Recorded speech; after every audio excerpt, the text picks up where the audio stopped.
Bom dia, turma! Então vamos começar a nossa aula de geografia de hoje com o seguinte tema: mapas temáticos e gráficos. Muitos alunos, não conseguem o quê? E tem muita dificuldade em saber interpretar o quê? Mapas e gráficos.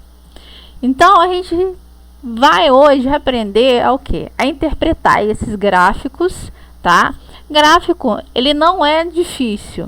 50% de todas as informações que estão numa questão, ele está no gráfico. E a mesma coisa os mapas. A gente vai ver os tipos de mapas. Então, se a gente souber ler e interpretar o mapa, a gente vai saber o quê? Fazer aquela questão, tá? Então, vamos lá. Então, para a gente começar a estudar mapas, tá? A ciência que estuda e faz o mapa é chamada de cartografia. Não é uma ciência nova, é uma ciência bem antiga, né? Que começou lá na pré-história, né? Quando os primeiros grupos nômades, né? Começaram o quê? A desenhar o que estava no redor deles, tá? E com o tempo a cartografia, ela só foi o que? Se aperfeiçoando até chegar ao que a gente conhece hoje, tá? Então vamos lá. Os mapas têm características específicas que os classificam e representam elementos selecionados de um determinado espaço geográfico, de forma reduzida, utilizando a simbologia e projeções cartográficas. Então, a gente vai começar o estudo agora de cartografia, né? Então, a gente vai ver os tipos de mapas. Mais para frente, a gente vai ver a questão das projeções cartográficas. Elas são importantes também para a questão de mapas, tá? O mapa temático deve cumprir sua função, né? O que isso quer dizer, né? O que, onde como ocorre determinado fenômeno geográfico, utilizando o que? Símbolos gráficos, são chamados de signos, especialmente planejados para facilitar a compreensão de diferenças, semelhanças e possibilitar a visualização e correalização do seu usuário. Então, o mapa, tá? Ele tem o que? Os chamados símbolos, tá? Ele tem uma característica. Cada mapa, a gente vai ver, ele tem um tema diferente. Para o quê? Para facilitar a visualização de um determinado espaço geográfico, tá? Então, elementos de um mapa. Todo mapa, qualquer tipo de mapa, ele tem elementos básicos que não podem faltar, tá? Como se fosse o quê? A roupa, acessórios do mapa. Então, tem que ter. Se o mapa não tiver isso daí, tem alguma coisa errada. Tá legal? Então, vamos lá. Primeira coisa, o mapa, ele é colorido. Todo mapa é colorido. Não existe mapa preto e branco. Não existe mapa de uma só cor. Ele tem que ter cores. Cores vivas, cores vibrantes, tá? Para conseguir identificar. Tá? Então, primeira coisa, o mapa ele tem que ter um título, tá? Então, o título, e ele tem que ter uma data. Esse título é o que? É o assunto que está sendo representado no mapa. Por exemplo, tá lá, mapa Brasil, economia. Opa, então você já sabe que o país é o Brasil, ele está falando da economia, tá? Então, é um tema específico ali, é um mapa econômico, tá? Nele deve constar o nome da localidade, da região, do estado, país ou continente que está sendo representado. No caso, eu coloquei o quê? O Brasil, né? Então, é um país, tá? A data corresponde o quê? A informação contida no mapa. Então, lá, Brasil, economia, 2010. Então, aquele mapa corresponde o quê? O Brasil, a economia dele em 2010. Então, a gente já tem que fazer uma análise de 10 anos atrás sobre aquele mapa, aquelas informações que estão contidas. O título e a data sempre ficam o quê? Centralizado no alto do mapa, tá? Depois a gente tem a legenda. A legenda mostra os símbolos e as cores empregadas e seus respectivos significados. Gente, a legenda, ela é fundamental, porque é através da legenda que a gente vai ler o mapa, tá? Então vamos continuar o nosso exemplo aí. Brasil, economia 2010, tá? Então a gente vai falar sobre o quê?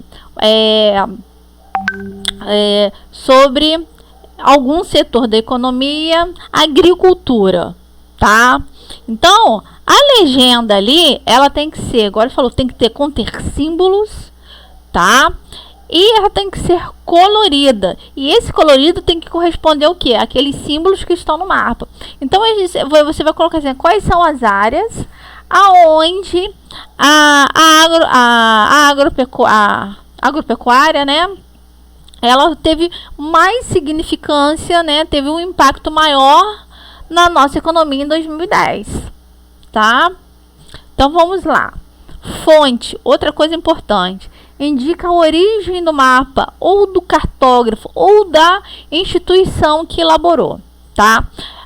Lembrando, a legenda, ela sempre fica na parte inferior do mapa, geralmente do lado esquerdo, tá? A fonte, ela é importante porque aonde aquele cartógrafo, tá, ou instituição aí tirou aquelas informações da economia, né, da agropecuária ali, em questão da economia, em 2010. Ele tirou de onde? De algum livro? Ele tirou da internet? Ele fez uma pesquisa por conta própria? Então é importante ele colocar todas as informações de onde ele tirou, a data, se foi de algum livro, a página, né? Se foi da instituição, qual instituição ele tirou? Geralmente as pessoas tiram, né, do IBGE, né? Então isso aí é importante, tá? É onde fica a fonte. A fonte fica lá no rodapé do mapa, tá? Então é importantíssimo da gente saber disso daí. A escala.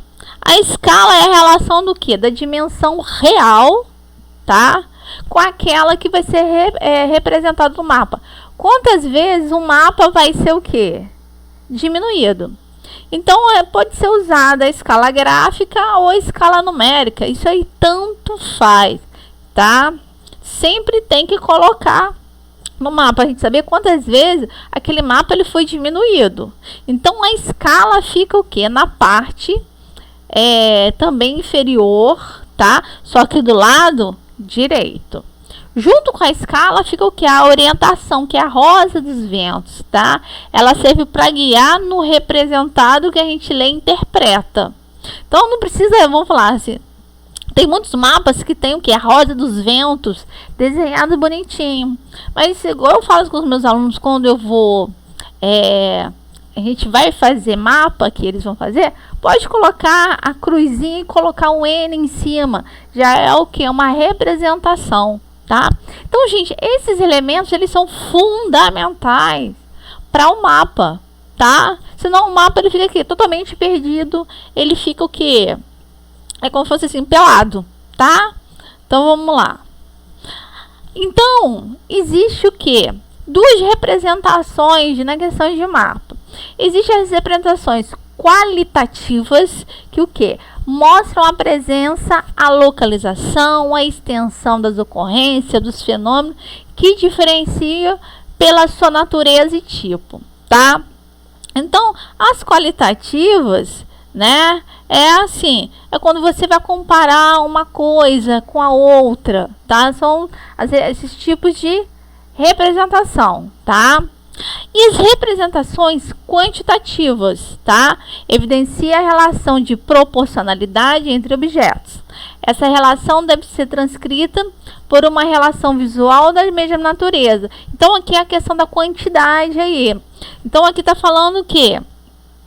Das populações, olha lá, ó. O nome, ó. População por país em 2017. Então, é o título e o quê? a data. Ah lá, a gente pode ver lá, do lado inferior direito. A gente vê o que? A roda dos ventos, que é a orientação. A gente vê a escala, tá? Aqui, ó, a gente pode ver aqui embaixo a legenda, tá? Que é importantíssimo. Aqui eu cortei a fonte, desculpa, tá? Mas tinha que estar o que? A fonte. Então, nessa representação quantitativa, ela mostra a quantidade de população por país em 2017. Então, é a quantidade. Então, ele mostrou ali por representação o quê? Por bolas. A gente vai ver muito esses símbolos aí, né? Então, a gente vê que na Ásia mostra o quê? É uma quantidade maior de população do que nos outros, em outros países e em outros continentes. Ok? Então vamos lá. E a questão da representação qualitativa, ele está falando que das línguas oficiais, como é que essas línguas estão distribuídas, né, pelo mundo. Ok? Vamos lá. Os símbolos cartográficos geralmente são o quê? As legendas. Então, eles são fundamentais, tá? Para fazer uma leitura do mapa. Então, eles são desenhos que representam o que deseja se mostrar no mapa, tá? São a linguagem visual dos mapas, de maneira utilizada pelos cartógrafos para representar as informações do mapa. Então, aqui eu coloquei os símbolos, gente, eles são símbolos padrões, tá? Então, assim, esse primeiro símbolo aqui, capital do estado, é em qualquer tipo do mapa que você pegar no Brasil, você pegar na Europa, você pegar no Japão, tá? O outro ali, a igreja, tá? Petróleo, um porto, rodovia. Então, são tipos de símbolos, tá? Então, os símbolos são símbolos em ponto. Tem símbolos de linha, né, que marca ali, né, rodovia, as estradas, fronteiras, limites, gasodutos. E tem os símbolos de áreas que vão representar outras coisas, né? Área urbana, uma floresta, um campo. Geralmente esses de áreas aí, eles só podem ser retangulares? Não, eles podem ser quadrados, pode ter triângulo, pode ser estrela. Isso aí, gente, de acordo com quem, o cartógrafo, né, de quem está fazendo isso daí. Mas tem os símbolos de, básico, né, os de ponta ali, a questão de indústrias, né, de igrejas, de aeroportos, que são já símbolos universais, tá? Vamos lá. Existe um mapa chamado mapa anamorfose. Esse mapa é muito legal. Porque, olha só, dá uma olhada. Ele corresponde a um mapa completamente diferente, tá? Eles são considerados mapas esquemáticos, sem escala cartográfica, tá?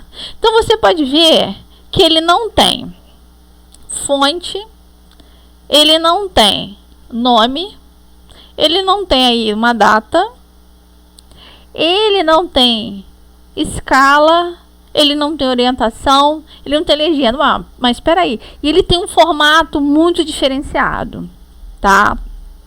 Elas são representações em que as áreas sofrem deformações. A gente pode ver completamente deformado daquele mapa normal que a gente vê, né?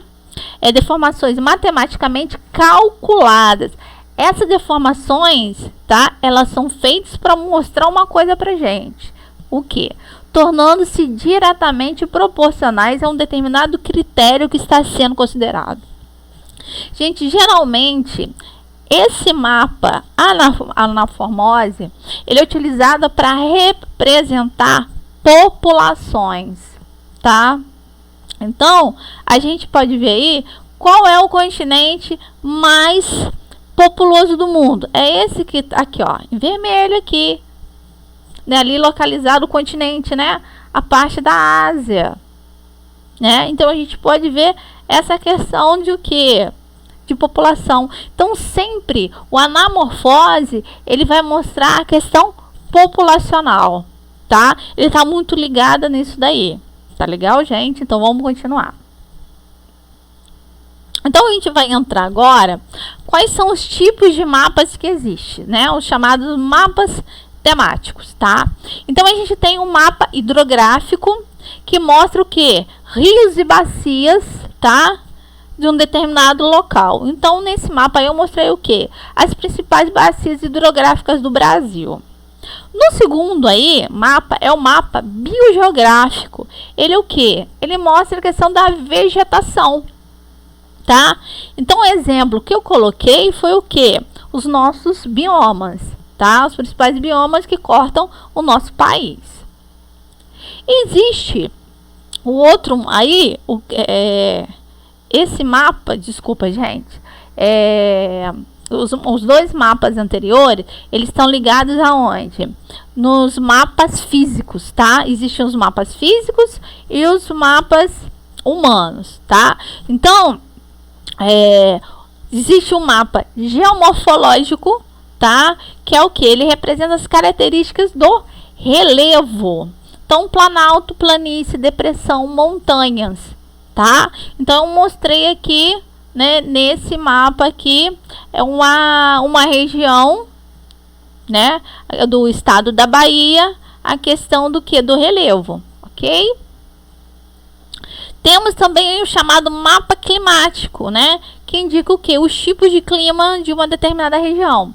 Eu peguei aí um mapa de clima da América Latina, então a gente vê através da legenda aí os tipos de clima que atuam nos países da América Latina.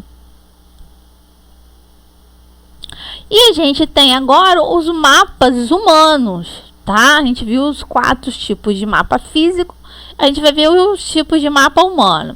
Então eles se dividem em seguinte: o mapa político é o que a gente conhece aí, né? Que é o que? A divisão em países, estados, regiões e municípios, né? É o mapa básico.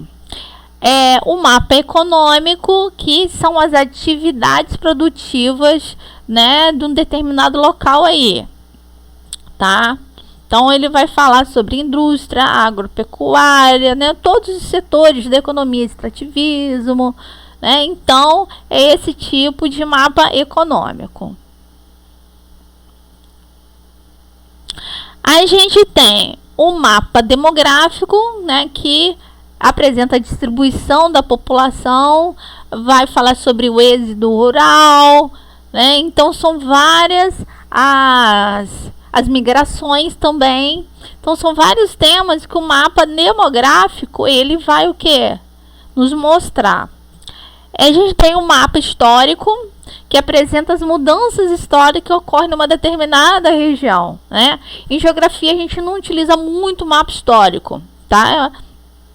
Mas é um mapa assim, muito complexo de se fazer, né? Ele não segue quase todas as normas que a gente viu do elemento do mapa, tá? Vamos lá.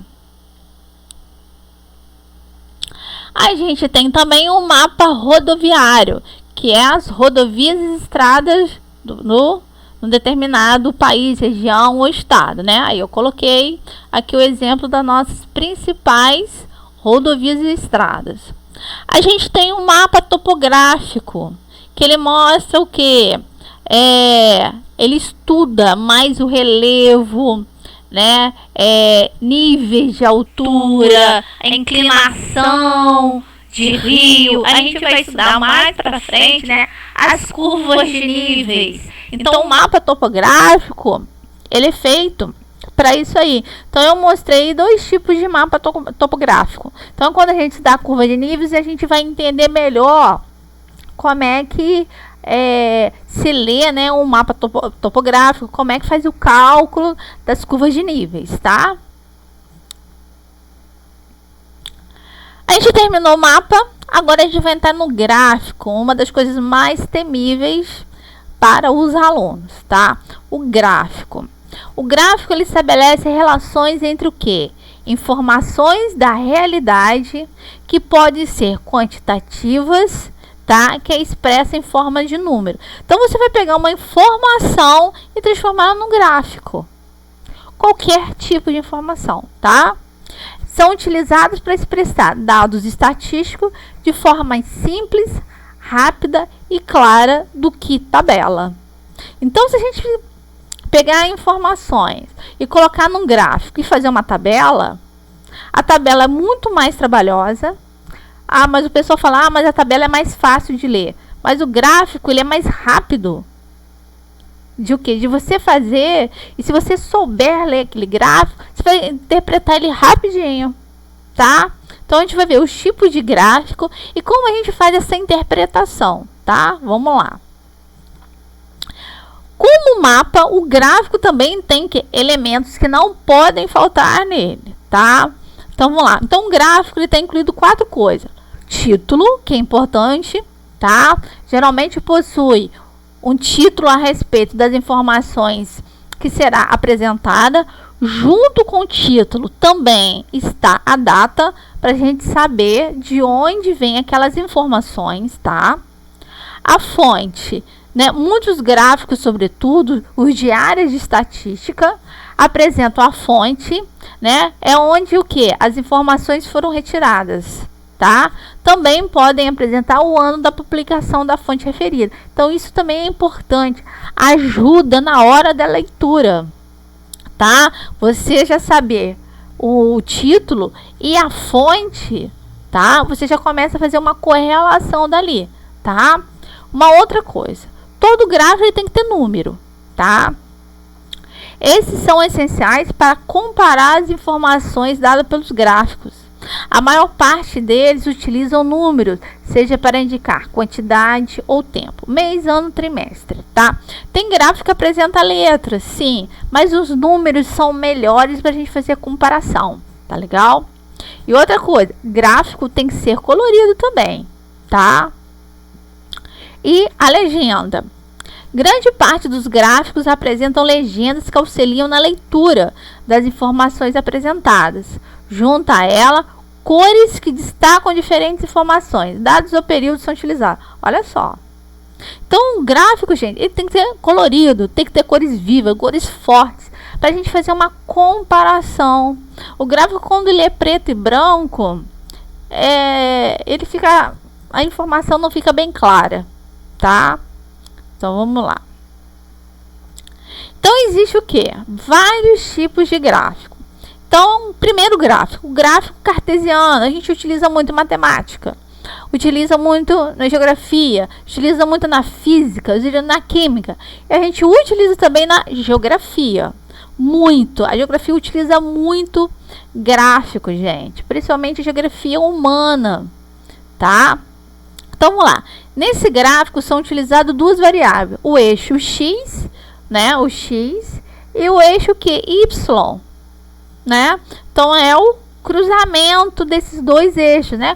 O x é a abscissa e o eixo y a ordenada, né? Cada par dessas variáveis x e y define o quê? O ponto P.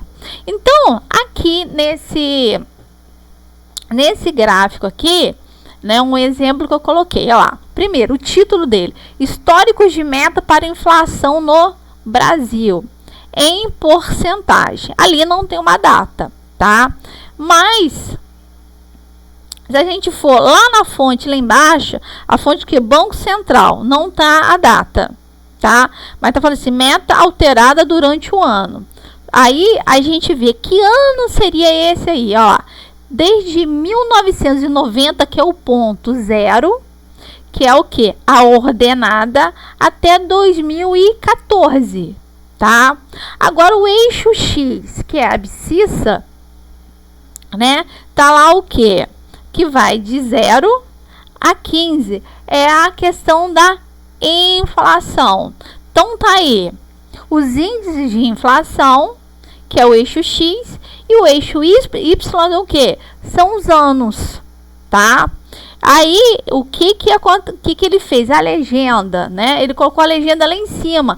O gráfico, diferente do mapa, ele pode colocar a legenda aonde ele quiser. A legenda pode ficar centralizada no meio, pode ficar do lado direito, do lado esquerdo, tá? Não tem um padrão de leitura pro gráfico. Agora o mapa tem, tá? Então ele colocou lá, ó, Inflação efetiva, que é esse vermelho.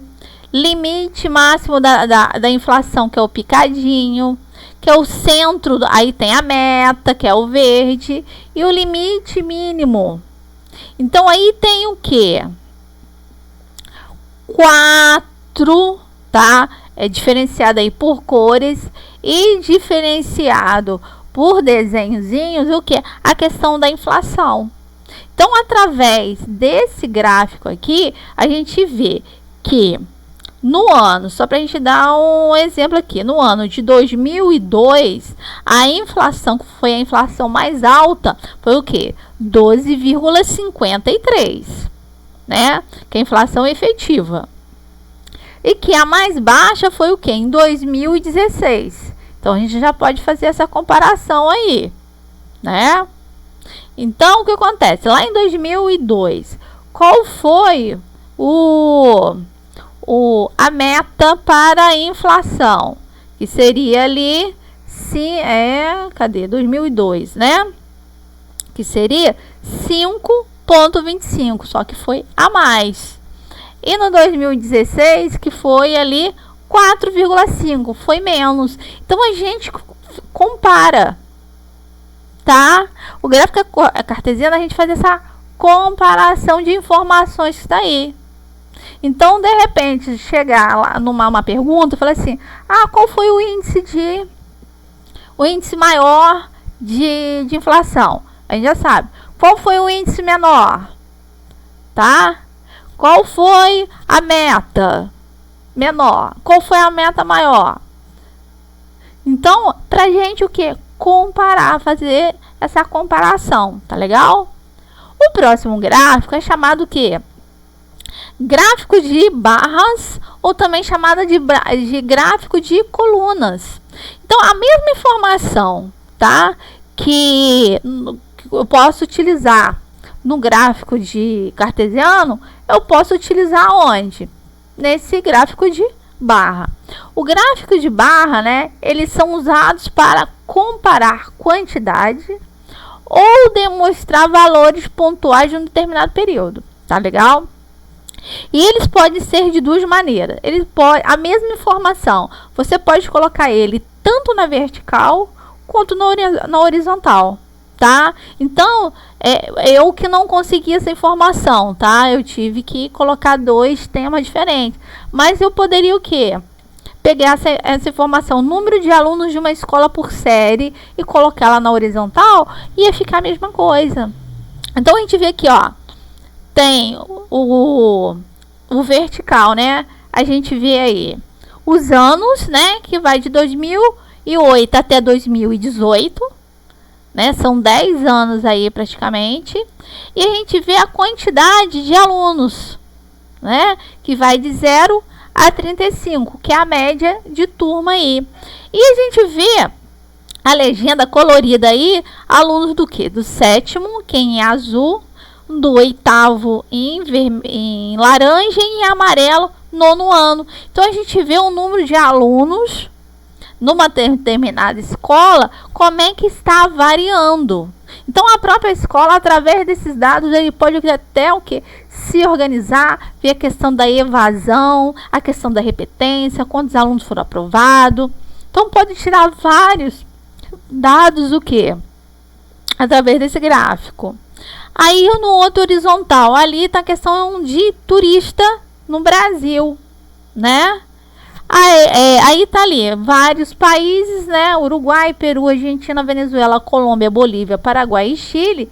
E a quantidade de turistas, né? Que frequenta o quê? Que frequenta esses países aí, né? Aqui no nosso Brasil, que eles vêm para cá.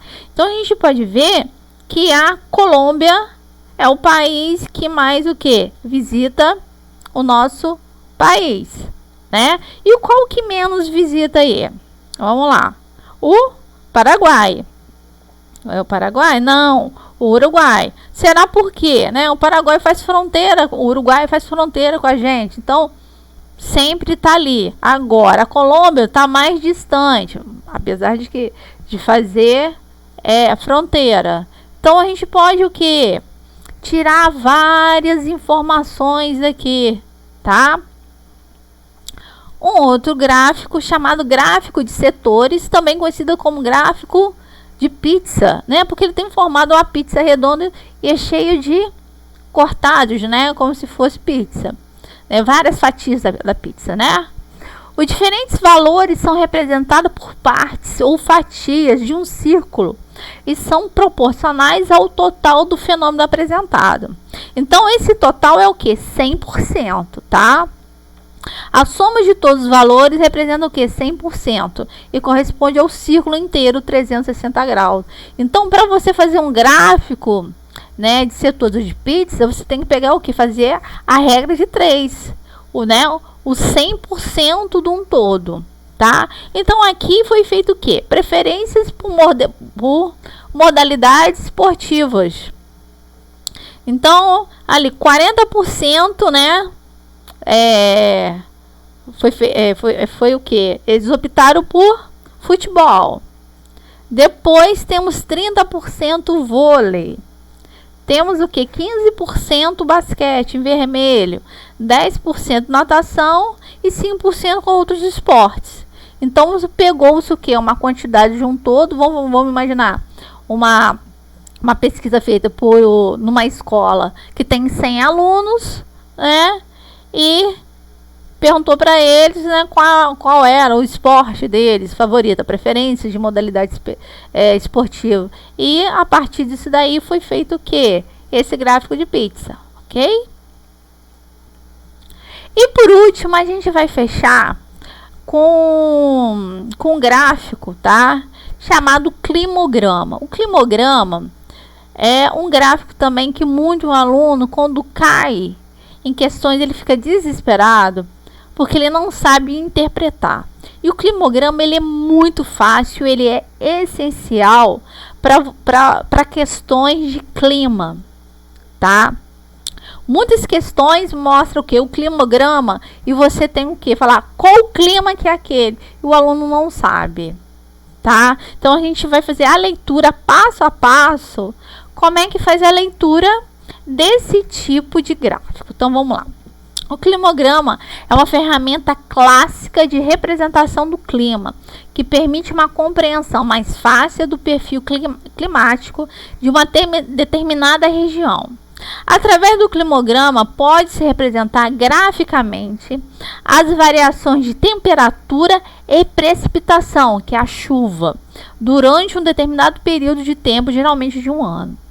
Então, se você quiser saber a quantidade de chuva, tá, e a temperatura de uma determinada cidade, de um estado, de um país, de uma região, é só você fazer a análise desse climograma que você vai saber, tá? O climograma, ele o que? Ele mostra durante o ano todo, tá? De janeiro a dezembro. Como é que tá a questão da temperatura e a quantidade de chuva. Aí você consegue saber aqui qual é o clima específico daquela região. A temperatura é geralmente representada por um gráfico linear, tá? Sobreposto a um gráfico de barras, histograma, que representa as precipitações ao longo do período. Então, a gente vai ver, tá? A temperatura, ela está representada, tá? De uma forma o quê? De linha, tá? E ela é representada com o quê? mm, que é o quê? Milímetro, tá? É a quantidade de chuva que cai naquela região, tá? A análise do climograma é feita sempre comparando-se a taxa de precipitação, que é de chuva, com a temperatura. A temperatura vai ficar do outro lado, que é sempre indicada pela AT, Ozinho, né? C, que é o que? Grau Celsius, tá? A representação. Quando as barras do histograma estão abaixo da linha de temperatura, significa que é mais calor do que precipitação. Nós vamos ver isso aí. Com o uso do climograma, é possível identificar os períodos de estiagem, que é a seca, as épocas onde a precipitação é maior, onde chove bastante, e até fazer comparações de climas de localidades diferentes através da comparação dos seus climogramas. Então, a gente vai agora entender isso daí. Então, vamos lá. Vamos lá. Como é que faz a interpretação do climograma? Como se faz essa leitura aí, tá? Então, esse clima aqui, ele já está falando ali que é um clima que equatorial. Então, é um clima que está onde? Ali na linha do Equador, áreas entre os trópicos. Qual a característica desse clima? Chove bastante e temperaturas muito altas, acima do que? De 35 graus. Até mesmo a quantidade de chuva é acima de 350, 400 milímetros, tá? Isso vai depender da região, ok? Então, vamos lá. Então, a gente mostra o que? Ah lá, do lado aqui, ó, esquerdo, tá o que? A precipitação. Então, começa lá embaixo, 0, tá? mm. Então, existe climogramas que começam o que? Vai contando de 100, de 50 a 50, de 150 a 50, isso varia. Esse aqui vai o que? De 0 a 100. Então, de 0 a 100, de 100 a 200, então de 100 em 100 milímetros, ok? Do outro lado tá a temperatura, olha lá, né? Graus Celsius, tá? Então, também começa de 0. Então, a temperatura vai o quê? A cada 10, a cada 15, a cada 20. E isso daí também vai de acordo com quem está fazendo. Esse climograma está o quê? A cada 10 graus, ok? Então, vamos lá. Embaixo, lá na base, você está vendo o quê? Essas letras aí. Essas letras aí significam o quê?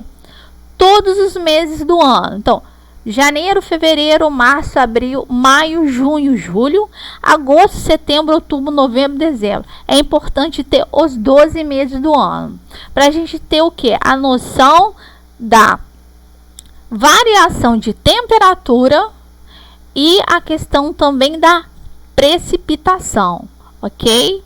Então, vamos lá. Como é que a gente vai fazer a leitura disso daí? Primeira coisa, a gente tem o quê? Saber chuva, tá? Olhando nesse gráfico de coluna, olha só, a chuva, ela vai corresponder a essas colunas aqui. Então, a gente pode ver o seguinte, olha só. É um gráfico que representa o quê? Chove praticamente o ano todo. Se chove praticamente o ano todo, é de clima o quê? Quente. Então, a gente vai dispensar o quê? Os climas frios, né? E os climas temperados, tá?